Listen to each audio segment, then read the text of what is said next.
ವಿವಿಧ ಬೇಡಿಕೆಗಳ ಈಡೇರಿಕೆಗೆ ಆಗ್ರಹಿಸಿ ಧಾರವಾಡದಲ್ಲಿ ಬೀದಿಗೆ ಇಳಿದ ಅಕ್ಷರ ದಾಸೋಹಿಗಳು.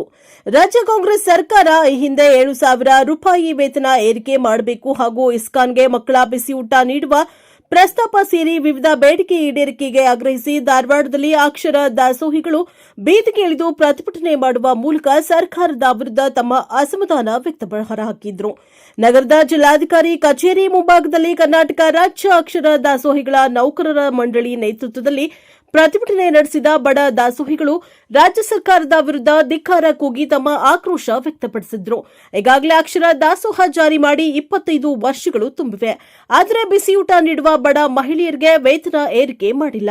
ಈ ಹಿಂದೆ ಕಾಂಗ್ರೆಸ್ ಸರ್ಕಾರ ದಾಸೋಹಿಗಳಿಗೆ 7,000 ರೂಪಾಯಿ ವೇತನ ನೀಡುವುದಾಗಿ ಹೇಳಿತ್ತು. ಆದರೆ ಅದು ಇದುವರೆಗೂ ಜಾರಿ ಮಾಡಿಲ್ಲ. ಇದಲ್ಲದೆ ಈಗ ಸರ್ಕಾರ ಬಿಸಿಯೂಟ ಯೋಜನೆಯನ್ನ ಇಸ್ಕಾನ್ ಅವರಿಗೆ ನೀಡುವ ಹುನ್ನಾರ ನಡೆಸುತ್ತಿದೆ. ಅಕ್ಷರ ದಾಸೋಹಿಗಳ ಹೊಟ್ಟೆ ಮೇಲೆ ಹೊಡೆಯುವ ಕೆಲಸಕ್ಕೆ ಮುಂದಾಗಿದೆ. ಈ ಕೂಡಲೇ ಇಸ್ಕಾನ್ಗೆ ಬಿಸಿಯೂಟ ನೀಡುವ ಪ್ರಸ್ತಾಪವನ್ನೇ ಕೈಬಿಡಬೇಕು. ಕೊಟ್ಟ ಮಾತಿನಂತೆ 7,000ಕ್ಕೆ ವೇತನ ಏರಿಕೆ ಮಾಡಬೇಕು. ಜೊತೆಗೆ ನಮ್ಮ ಬೇಡಿಕೆಗಳು ಸ್ಪಂದಿಸಬೇಕು ಎಂದು ಆಗ್ರಹಿಸಿದ್ರು. ಒಂದು ವೇಳೆ ಸ್ಪಂದನೆ ಸಿಗದಿದ್ದಲ್ಲಿ ಉಗ್ರ ಹೋರಾಟವನ್ನು ರಾಜ್ಯವ್ಯಾಪಿ ನಡೆಸಬೇಕಾಗುತ್ತದೆ ಎಂದು ಖಡಕ್ ಎಚ್ಚರಿಕೆಯನ್ನ ನೀಡಿದ್ದಾರೆ. ಬ್ಯೂರೋ ರಿಪೋರ್ಟ್ ಸಂತೋಷ್ ಮೇದಾರ್, ಪ್ರಜಾಪವ ಟಿವಿ, ಧಾರವಾಡ.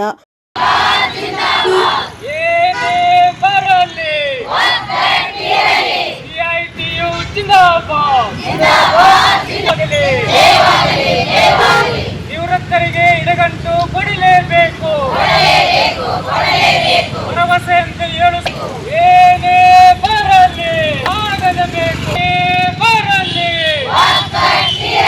ಬಿಸಿಯೂಟ ನೌಕರರ ಕಾಯಂ ಮಾತಿ ಆಗಲೇಬೇಕು.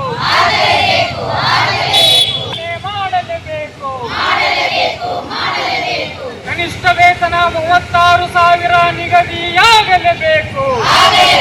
ಸಿಐಟಿಯು ಜಿಂದಾಬಾದ್, ಸಿಐಟಿಯು ಜಿಂದಾಬಾದ್.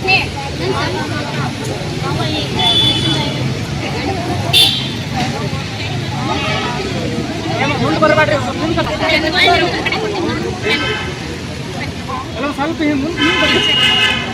ಸರಿ.